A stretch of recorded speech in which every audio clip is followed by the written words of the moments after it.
Good morning, everyone. Thank you for joining us for session 2.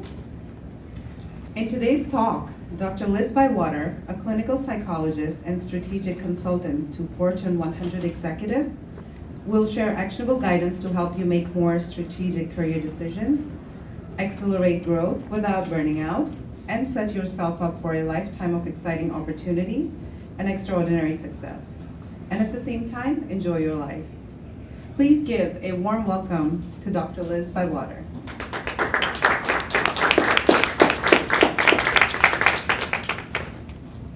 Good morning. How was session number 1? Good? If you said bad, I swear it would just stay between us. Really, this is like we are family. It stays here. All right. Well, I wanted to tell you a little bit about the way I'd like to run this morning's conversation. And I call it a conversation because that's really what this needs to be. There are very few people I know these days who want to sit down in a room for 45 minutes and have somebody just talk at them. It's just not the world we live in, and it's just not that interesting. So I really invite you throughout today's discussion to be part of that conversation. Ask me questions, give a different opinion if you have a different opinion, present a new perspective. And what I found in the first session is that our 45-50 minutes is going to go fast. So I may not get to every single thing that comes up today, and if not, you can reach out to me afterwards, you can send me an email, reach out to me on Twitter, whatever it might be. But today's topic is really about how to get better, faster, more sustainable, more rewarding, more meaningful results, have a better career, a more sustainable trajectory, a happier life, not by going faster, faster, faster all the time, but in fact by slowing down at the right times, in the right ways, so that when you're ready to go, you're ready to go. And you'll go fast, with fewer mistakes, less overwhelm than you possibly could imagine. And so before I really get into how that all can happen, I have an invitation for you. The invitation is, looking around the room, I would imagine a lot of you are fairly media savvy. How many in the room occasionally will shoot out a tweet or post something on LinkedIn or Instagram or Twitter? Anybody in the room do any of that stuff ever? Okay, and the rest of you are just lying. So for those who do, if you care at any point to capture some really cool still shots or little video clips of what we're talking about today, or a quotable from today, and you want to tweet it or use a couple of hashtags, slow down to speed up, Dr. Liz on leadership, any of that, or it could be around the Princeton Chamber, Young Professional Summit, you are welcome to do that. Now, I don't always say that because sometimes then people get caught in their phones and we can't get them to look back up, but I know you guys can do this. And if you send me or tag me in something really awesome, then I will send you a copy of my book, Slow Down to Speed Up, Lead, Succeed, and Thrive in a 24/7 World. And the very best ones, you guys actually will get a 30-minute consultation on the phone with me. So this is not bribery, it is incentive, and let's just make that very clear. This is incentive. So you're very welcome to do that, and no pressure though to do so. I'd like to tell you guys a story about something that happened to me about maybe a year and a half ago. Looking around the room, I'm thinking this may never have happened to any of you. Anybody in the room feel like you've already had your midlife crisis? Anybody? Okay, good. We have a taker. It's always good when you have one take. 2, you've had your midlife crisis. Okay. I'm saying like, yeah. Right? Okay, good. Well, let me tell you something. My midlife crisis hit about a year and a half ago. And that might sound like a terrible thing. It's a crisis. It's the middle of your life. It's a crisis. It really was a turning point. It's what I call a pivot point. So I'll give you a little bit of the backdrop. Picture me, if you can, in my kitchen. Now I know you don't know what my kitchen looks like, but picture me in a kitchen. And I'm a little disheveled. I'll explain why, but I'm a little disheveled. And I have just lost my youngest baby to college. My daughter has left the nest, which is very sad because she and I get along great, not always, but often get along great. And she's gone. And I also have a small, yappy, needy Chihuahua dachshund puppy now that we've done some DNA testing on him, he's got some other very irritating breeds built in. So he's just a sort of a disaster dog. Very cute. And the reason I got the dog, you probably are thinking to yourself, is because, well, your daughter left the house, right? You have to replace her. And that's true. That's exactly why I got the dog. It was completely accidental, though. I went to PetSmart for some cat litter, and I walked out with the dog. True story. True story. Like, oh, where's the cat litter? Oh, there's a dog there. He's really, really cute. He likes me. I'm taking him home. So here I am in my kitchen, some kitchen, disheveled. Daughter's gone. 16-year-old son is not quite ready for the school bus because if any of you knows the teenage boy, what is the biggest priority of any teenage boy outside of girls? Gaming. Outside of dating. No, gaming. Oh, gaming. I'm sorry. You were spot on. I should have listened more closely. Next time I'm bringing the mic. That is correct, sir. Dating, right. He doesn't even date. Gaming, he does. He does quite a lot of it. Xbox is his thing. So, kitchen, dog, no daughter, kid on the Xbox, bus is coming, and I have to catch my Uber, because I'm going across the world to the Canary Islands that morning. Have any of you been to the Canary Islands? You're familiar with Tenerife? You've been there. It's amazing, right? Beautiful. Incredible, very far. Yes. Literally, from the time I left my house in Yardley, outside of Philadelphia, to go to Tenerife with one stop in London, like a 4-hour stop, but one stop in London. 24 hours, door to door. It's a long trip. I recommend you do it at least business class. All I'm saying, it's very hard to be crunched into coach. Uber's coming. Dog, oh, the cat, did I mention the cat? Cat hates the dog, so the cat who's usually quiet and easy, he's a cat, how much work is he?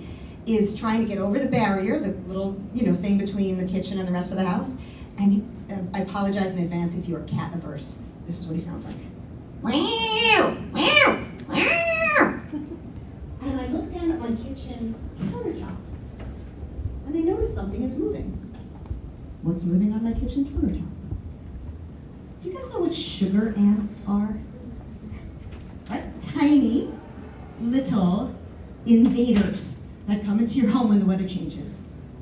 And I'd never seen them on my kitchen counter before, except the morning that I was trying to get the Uber and all of this other stuff was going on. So at first there were just a few, 1, 2, 3, 4, oh, that's fine, it's just my thumb. I know if there's any animal rights lovers, I probably should have scooped them up and put them in the backyard, but I will admit, thumb, thumb, thumb, thumb. And I thought, okay, good, I can go. Garbage is out of the house, what else can happen? I turned around, there were a lot more. It's almost like as they were screaming in their death, they're like, come on out, guys. We can do it in numbers. And then suddenly there are at least dozens. And so I take a couple of paper towels and I wet them. And I'm running around all over my countertops trying to stomp out, kind of trying to do 2 hands, right? And then maybe I'm getting 20, 30 at a time. This is great progress. But those sugar ants just kept coming. I felt like I was going to lose my mind. I could not get dressed to get out the door to go on my big wonderful trip to Tenerife. It was a business trip too. It's not even like I'm like, oh, I'm just gonna kick my feet up. I guess it's okay. No, I had to meet some clients there, right? It was a big deal. Well, it occurred to me, perhaps like you guys, I had been chasing those sugar ants long before they ever showed up on my kitchen counter. The little teeny tiny distractions of the day that you don't expect, that you didn't invite, over which you feel like you have essentially no control, and that get in the way of you actually getting stuff done, right? So in this case, I had to travel for a week. Perhaps you have to get to a client meeting. Perhaps you have to meet or exceed some new goal that's been set for you in order to meet your bonus for the year. Perhaps, the sky's the limit in terms of what we really have to get done. The sky's also the limit in terms of those distractions that get in our way. Let me ask you real quickly, is there anyone in the room who could name one little distraction that if it were just one, you'd kind of get past, but it becomes part of a barrage of distractions that gets in your way on a day-to-day basis? Oh, say that so everyone can hear you. Emails. Anyone else get stuck drowning in their email inbox? This is pretty much ubiquitous. It's interesting. I have a client who is a CEO of a significant company. It's like a $2-3 billion company. And he told me, I went to see him the other day, took the Amtrak to see him, He told me that he had spent all of Saturday, 9 a.m., no, that's not accurate, 7 a.m. to 9 p.m., it was a 14-hour day, in front of his inbox, clearing stuff out, answering stuff, archiving stuff, trashing stuff. He did not get up to eat breakfast. He did not get up to use the bathroom. He did not have lunch. His significant other came into the room at 7 p.m. and said, should we do dinner? I think we'll have to order in.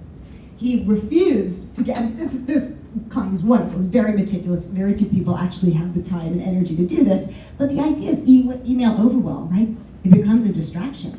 And how many in the room only check your email like maybe at set times once or twice a day? Anybody? Nobody does.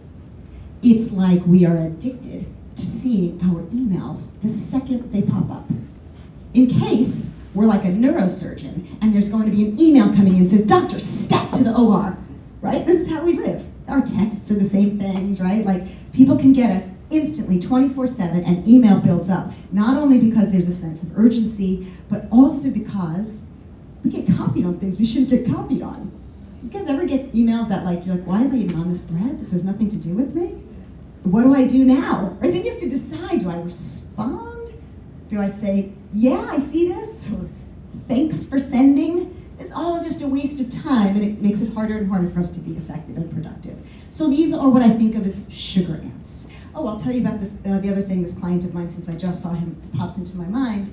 He's trying to get work done, and as he's getting work done, he's kind of got an open door policy, which is great for a leader, right? Come in when you need me. Except it's not always great for a leader because people are constantly coming in as he's trying to get work done, and then he's putting out fires with them all day long. And then a call's coming in, and it's a personal matter, and he has to help, his parents with something or his sister with something, and he's a great guy. He doesn't want to let anybody down. So he doesn't say no, which incidentally is another thing we'll talk about today, the fact that sometimes we have to say no. Raise your hand if sometime within the last week somebody has asked you to do something and you have simply answered, nope. You guys are rock stars. Seriously? Can you tell us anything about it? Like what happened? What was the request? What did you do? Yeah, so I was in a meeting yesterday and we had a security manager go and said, oh, well, can you help me, can you go and send in the request to get the financial funding to do another project? And I said, that's not part of my job. You have to do it. And what happened? Did you get fired? No. Did he get you up? No, he's like, oh, okay, I'll go and do it. Amazing what happens